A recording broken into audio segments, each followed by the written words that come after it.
What's up, people? We back. Groovy Film Talk.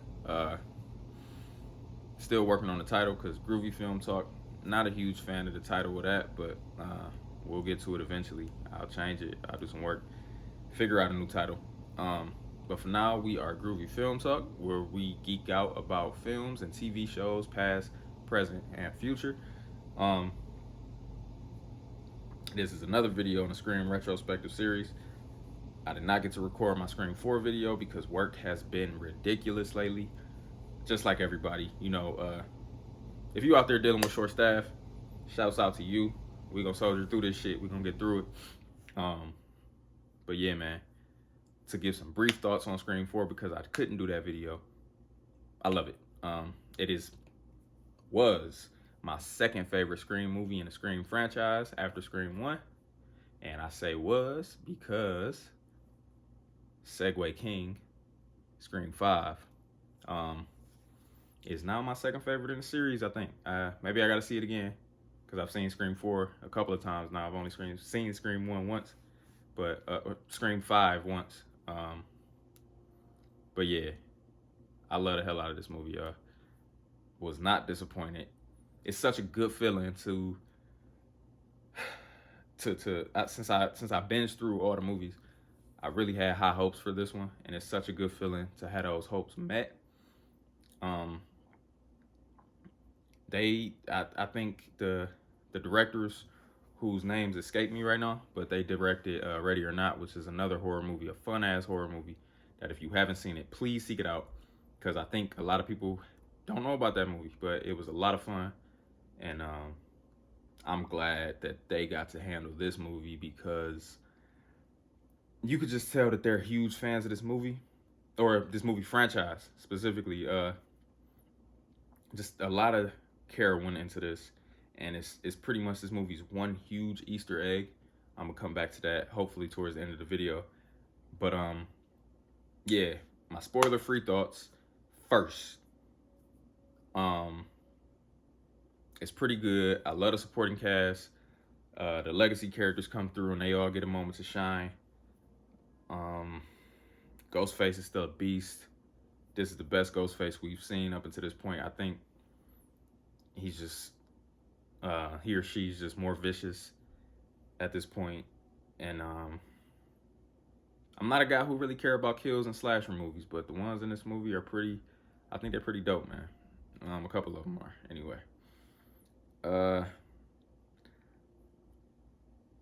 I'm trying to see. Do I want to skip to spoilers now? I guess I can get specific about the cast real quick. Jack Quaid, who you know from The Boys, he does the damn thing in this movie. Jenna Ortega, who is a star in the making, man. She gives yet another great performance. Has been apparently she got this movie coming out on HBO Max where I heard she does a really good job in it, and because it's about a school shooting and the aftermath of that. So I'm looking forward to seeing that one. But she was on season 2 of You, and she was a standout. She's one of my favorite characters that's been on that show's 3 seasons. It's something about the girl, man. She's really charming. A hell of an actress, man. So yeah, at least watch it for Jenna Ortega. Another star-making performance from her. Jasmine Savoy Brown, huge fan of her. She's from The Leftovers, and now she's on Yellow Jackets. She does a hell of a job in this movie. And yeah, I'm talking in circles because I don't want to spoil things. So now, if you have not seen this movie, please turn this video off. I appreciate the support if you're just watching this to support me. But if you plan on seeing Scream and you don't like to be spoiled, just turn it off. It's all good. I'll live. My feelings ain't gonna be hurt. Plus, if you made it this far, the view probably already clocked. So I got my view from you. Go back, watch the movie, come back to me, give me another view, and you can watch the spoilers. So, notes over here, by the way. I don't know if I said that. So if I keep looking over here, that's why. I want to talk about the supporting cast first. This is probably my favorite supporting cast in any Scream movie. Like I said, Jack Quaid, man, kills it. Literally, my man kills it. This is spoilers now. That boy killed it. That was me trying to do a dad joke, but I fumbled it. I fumbled the bag. Fuck, because he killed it. But he kills it because he's the killer. But it's all good. One of the killers. Ooh, because Scream got to do the double dose sometimes, except Scream 3. Yeah, man, I really like this guy though. He did a really good job. Um, Talked about Jenna Ortega. As you can see from the trailers, she is the opening scene girl. And usually with these movies, the opening scene girl always dies, or the opening scene guy, because Cotton gets it in 3. But nah, they subvert expectations, which is something you love to see from a franchise you're a fan of. Well, sometimes, unless you part of a toxic fan base, which this movie pokes fun at, and they had a good time with that, and I had a good time with it. But anyway, sidetracked. She survives the opening scene, and she's in a hospital maybe for the first half of the movie, and there's this scene where she's in a wheelchair, and because of her acting and because of the directing job that they did, and maybe it was in the script, I don't know, but you just feel every single thing. She gets stabbed through the hand early in the movie in the first scene. She gets parts of her lower leg broken, so when she's struggling to get out of bed because there's nobody there with her, but she knows Ghostface is coming, or she's heard Ghostface is coming, so she gets out of the bed, and you just feel every and any pain that she's going through. You feel every piece of it. This girl's a heck of an actress. I'm not gonna talk about her this whole video, but I just love that scene so much. That's probably the scariest thing in the movie, just watching her get out of that bed, honestly. And then she has to push the wheels out of the wheelchair. She's pushing the wheels. Does this look like a wheelchair motion? So she has to do that anyway, and and yeah, you just because of the bruises, not the bruises, the fucking hole in her hand. Shit, like you can feel it. I feel it right now. My hands hurt. This movie does a really good job making you suspect every single person in this cast, which is what these movies are supposed to do. You're not supposed to know who the killer is off rip. They give every single person a motive or a reason you would think it is. Heck, it was even a point in this movie where I thought it was Sydney. So, job well done, movie. If you're watching this movie, thank you. You did a good job. Every character in the supporting cast is smart. They make amazing decisions, like shit that you would watch another slasher movie and be like, why the fuck would you go here if you think this person the killer? Why the fuck you going upstairs to have sex with her, right? This movie be like, she'd be like, let's, I love how everybody, they're all friends, but they're in high school. They're all friends, and they all still know you might be the fucking killer, so I'm not gonna do this. So it's a couple in the movie. Cuba Gooding Jr.'s son is in the movie. Didn't know he was an actor, but gonna follow this dude's career because I like him a lot. Unlike his pappy, who I do not like. But anyway, how many times do I say "but"? Anyway, in the video, we're gonna work on that. We're gonna work on the and shit. I ain't gonna work on the cursing though. I'm a cursing ass dude. So curse where it's gonna fly, nigga. Oops. Yeah, but two characters in the movie are in a relationship, and she says, "How about we go upstairs, take this upstairs, get some privacy or something?" Because they kissing on the couch at a party, and he's like, "I don't know if that's a good idea. Like, you might be the killer, and I think we should just stay down here, with all these witnesses and stuff." And I just applauded my black man because I'm like, yes, black man making smart decisions in horror movies. You love to see it, but this ain't just a black thing. Everybody was making good decisions in this movie. So let me not talk shit. What else do I have? Somehow I flew through those notes. Kinda, sorta. But anyway. The directors, man. I talked about this movie being a huge Easter egg. And these directors are clearly, I listened to an interview with them, to a couple interviews with them, so I do know that they are huge fans of the Scream franchise, and you can kind of tell by the care that they put into this movie and some of the things they did. So one element of this movie that made me so happy was one of the characters actually is a resident in Stu Macher's old home. She lives there now, Don't know why I said she's a resident, like it's a fucking nursing home or some shit. But she lives at Stu Macher's house. Stu Macher, if you remember, is one of the killers in the first Scream movie, and they're having a house party here, right? But you don't know it when they first get there. It's kind of revealed later, which is another fucking cool thing. But yeah, they're I'm gonna edit this out. I just lost my train of thought. But now I'm just gonna let that shit fly. Y'all just gonna see my mistakes, and then y'all gonna see me get better. Y'all gonna be like, oh, this dude getting good at this shit. He ain't making no mistake. Anyway, this getting worse and worse. They it's a scene in the first Scream movie where Matthew Lillard, who again, fucking killed. He needs an award for that performance in that movie. But you know, they're going over the rules of the horror movies, and you know, he's told anytime you say, "I'll be right back," you always die in a horror movie. That's just how it goes. So he says it jokingly, you know, "I'll be back."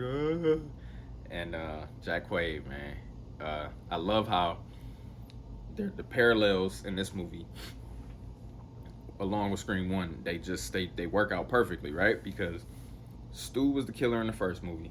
In Scream 5, Jack Quaid is one of our killers. And, you know, he does the same thing. He says, "I'll be right back." But he just plays it in a different way.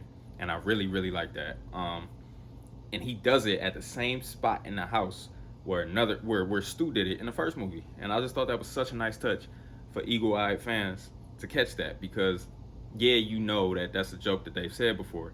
But do you know that they said it in the same exact spot in the house? Like, it's that shit like that is cool to me, man. What else happens? Jasmine Savoy Brown, who plays the niece of Randy's character from the first three movies, she's his niece. She's the resident film nerd in this Scream movie, film geek, and she,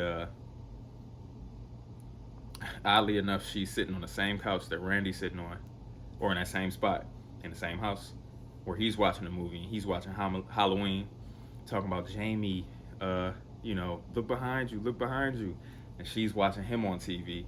Same time she's watching him, the killer's coming from behind her, and that was just pretty cool.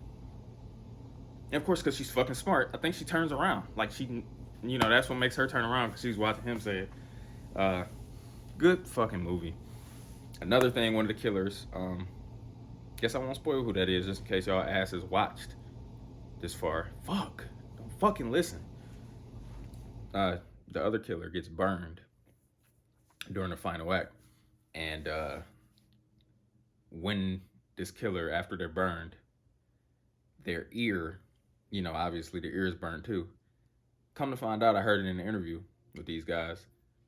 They used a Freddy Krueger ear, which you know is another Wes Craven movie franchise, Nightmare on Elm Street. He did those as well, and they used the Freddy Krueger ear, which I just thought was a nice little touch.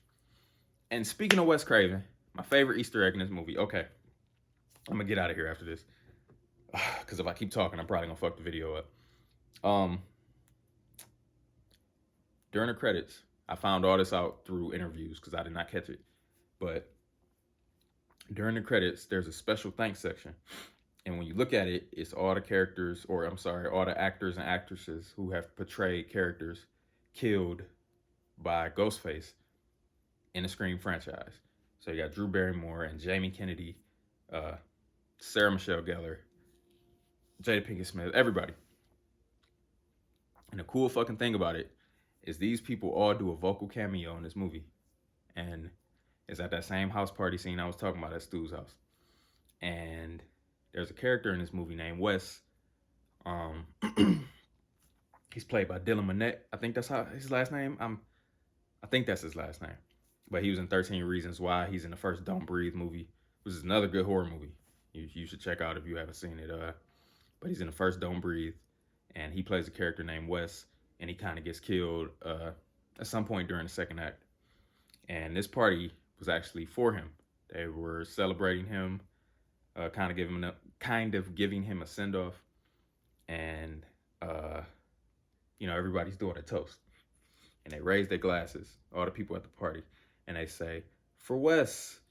And when they say "for Wes," or is it 2 West? I'm not sure, but that's all of Ghostface's past victims, all actors from former movies.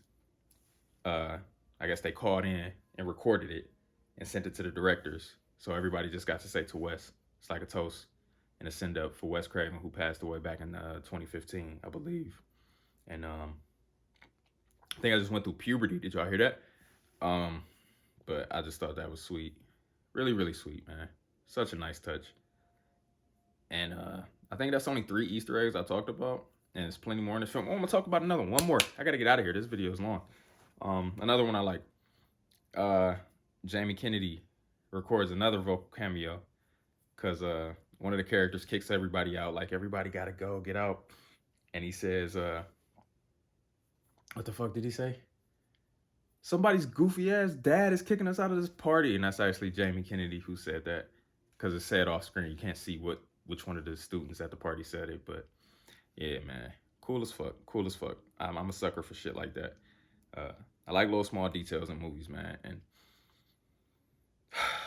this is a good movie. I can't wait to see it. I can't wait to own it. Add it to this big stack of movies back here.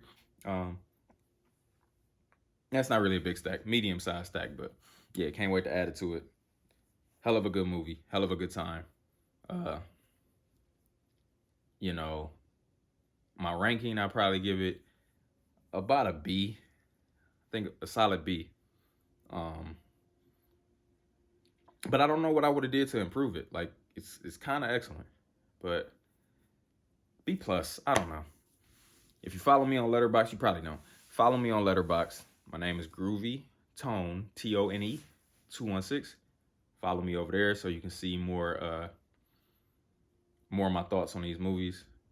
I'm more comfortable writing on Letterboxd right now than I am recording videos, because just like every other human being, I don't like the sound of my own voice.